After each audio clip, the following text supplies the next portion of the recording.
欢迎来到理想的财富自由频道，一起听书致富。记得订阅、点赞、加分享。 Feel in kind of a nasty mood, you might go to a shareholders meeting of some company that has very large positions in derivatives and grill the CEO a little bit about some of the more esoteric transactions. They get very, very complicated. They get mind-boggling in terms of trying to figure out the consequences. I think actually there is much more risk in the system because of derivatives than the proponents of derivatives would say has been dispersed because of the activities. Yeah, I think part of the trouble in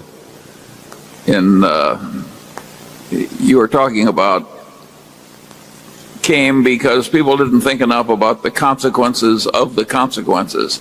That's a common error. You start trying to hedge against interest rate changes, which is a very complicated thing to do when you've got a mortgage portfolio where people have options to pay the mortgages off early. And then, under the accounting conventions, the hedges started making the quarterly results lumpy instead of nice and regular the way all the institutional analysts like them. So then they use another bunch of derivatives to smooth out the returns. Well, now you've morphed into lying. Well, it's complicated enough to start with, but when you add lying to the process, it's a Mad Hatter's Tea Party, and yet this happens with eminent directors of vast financial sophistication sitting on the board. It shows that the sophistication won't save you. Somebody has to have the common sense to say we're just not going there. It's too tough. Charlie was on the audit committee at Solomon and changed it into 6 and 7 hour meetings. I think you found mismarks that were in the tens of millions of dollars on a single contract with a place with many tens of thousands of contracts. Isn't that correct? I think it's fair to say that it was bonkers and that the accountants sold out. Last year and the year before, I think I said that derivatives often combine borrowed money with ignorance, and that is a rather dangerous combination. And I think that we've seen some of that in the last year. When you can engage in sort of non-physical transactions that involve hundreds of millions or billions or tens of billions of dollars, as long as you can get some party on the other side to accept your signature, that really has the potential for a lot of mistakes and mischief.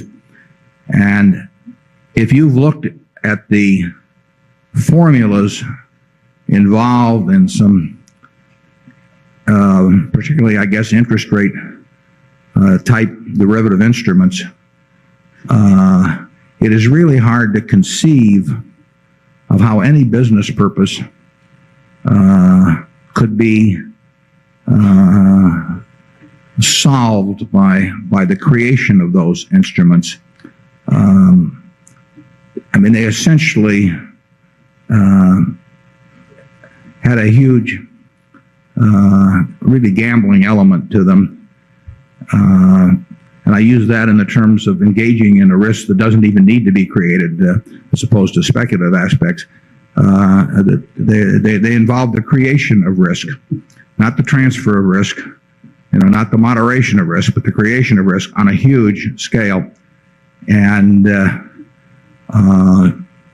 it may be fortunate that in the last year, half a dozen or so cases of people who have gotten into trouble on them have come out, because that may tend to moderate the troubles of the future. The potential is huge. I mean, you can do things in the derivative markets. Well, I've used this example before, but in borrowing money on securities, the Federal Reserve and the U.S. government decided many decades ago that society had an interest in limiting the degree to which people could use borrowed money in buying securities. They had the example of the 1920s with what was 10% margin, then was regarded as contributing to the great crash. So the government, through the Fed, established margin requirements and said, I don't care if you're John D. Rockefeller, you're going to have to put up 50% of the cost of buying your General Motors stock or whatever it may be. And they said that maybe Mr. Rockefeller doesn't need that, but society needs that. We don't want a bunch of people on thin margins gambling, essentially in shares where the ripple effects can cause all kinds of problems for society. And that's still a law, but it means nothing anymore because various derivative instruments have made 10% margins of the 1920s, look like what a small-town banker in Nebraska would regard as conservative compared to what goes on. So it's been an interesting history. And like I say, perhaps the experiences of the last year, they've got everybody focused on derivatives. Nobody knows exactly what to do about them. Berkshire Hathaway will, if we think something makes sense, and Charlie and I understand it, we may find ways to use them to what we think will be our advantage. Charlie, you want to add anything on that? Well, I disapprove even more than you do, which is hard. If I were running the world, we wouldn't have options exchanges. The derivative transactions would be about 5% of what they are, and the complexity of the contracts would go way down. The clearing systems would be tougher. I think the world has gone a little bonkers, and I'm very happy that I'm not so located in life that I have to be an apologist for it. A lot of these people, I feel sorry for them. They had great banks, and they have to go before people, sometimes even including their children and friends, and argue that these things are wonderful.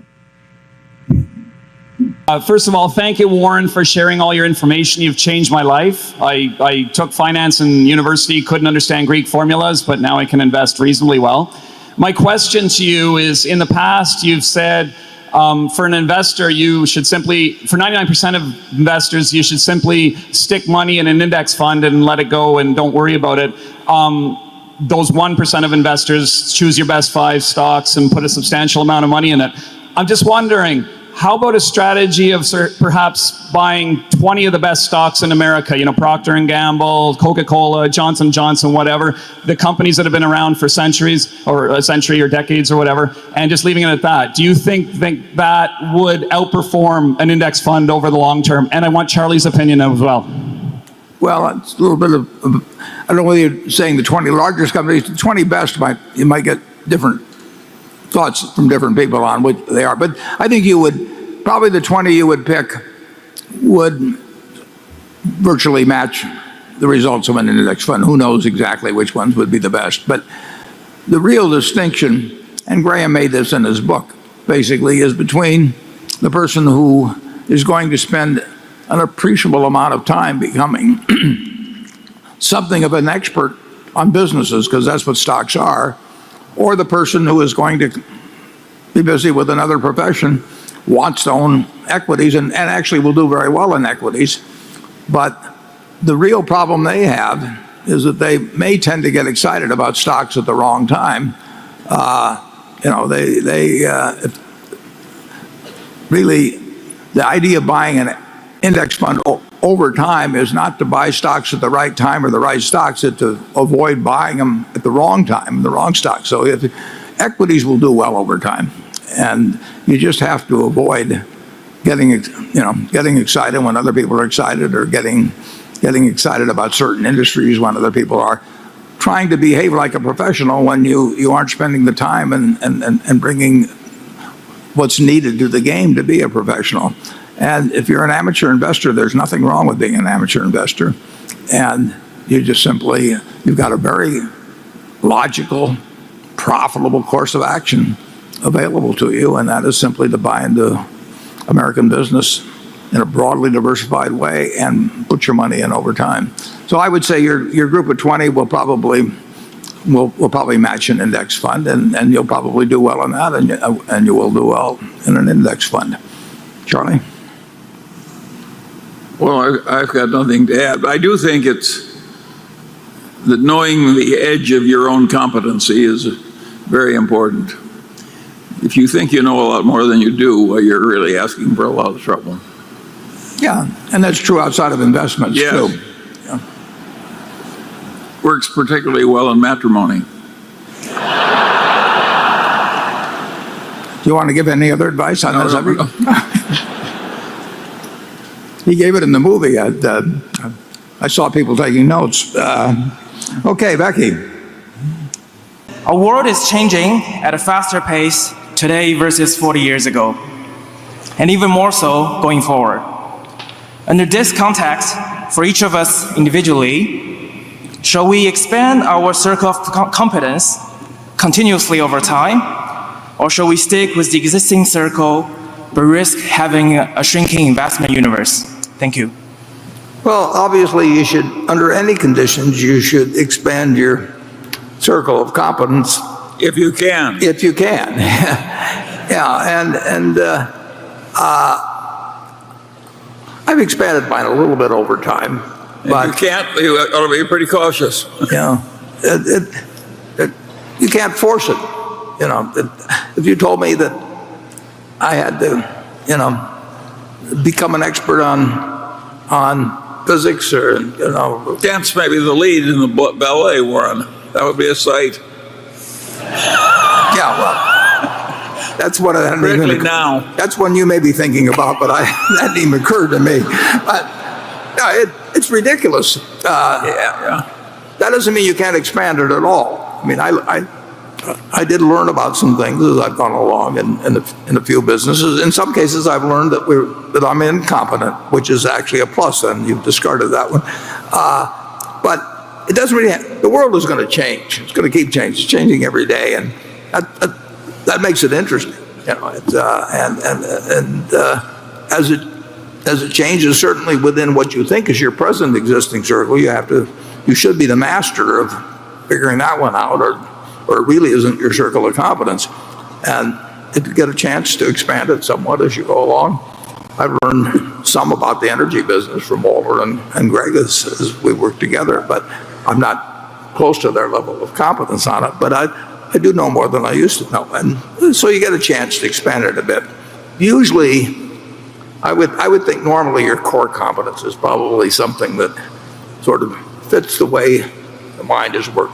Some people have what I call a money mind, and they will work well in certain types of money situations. It isn't so much a question of IQ. The mind is a very strange thing, and people have specialties, whether in chess or bridge. I see it in different people that can do what seem to be impossible things, and they're really kind of, as Charlie would say, stupid in other areas. So just keep working on it, but don't think you have to increase it and therefore start bending the rules. What would you do differently, if anything at all, when building your circle? Would you still build a very broad generalist framework? Or would you build a much deeper but narrower focus, say, on industries, markets, or even a country? And if so, which ones would interest you? Thank you. Yeah, well, you're right. It is much more competitive now than when I started. And when I started, I literally could take the Moody's Industrial Manual, the Moody's Banks and Financial Manual, and I could go through page by page, and at least run my eyes over every company and think about which ones I might think more about. It's important.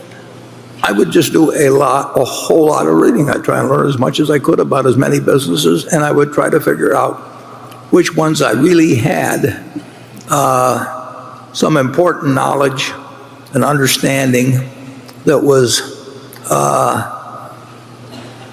probably different than overwhelmingly most of my competitors, and I would also try and figure out which ones I didn't understand, and I would focus on having as big a circle as I could have, and also focus on being as realistic as I could about where the perimeters of my circle of competence were. I knew when I met Lorimer Davidson in January of 1951, I could get insurance. I mean, what he said made so much sense to me in the 3 or 4 hours I spent with him on that Saturday. So I dug into it, and I could understand it. My mind worked well in that respect. I didn't think I could understand retailing. All I'd done was work for the same grocery store that Charlie had, and neither one of us learned that much about retailing, except it was harder work than we liked. And you've got to do the same thing, and you've got way more competition now. But if you get to know even about a relatively small area more than other people do, and you don't feel a compulsion to act too often, you just wait till the odds are strongly in your favor. It's still a very interesting game. It's harder than it used to be. 财富由不是来，家福需要您的爱心，菩萨保佑您。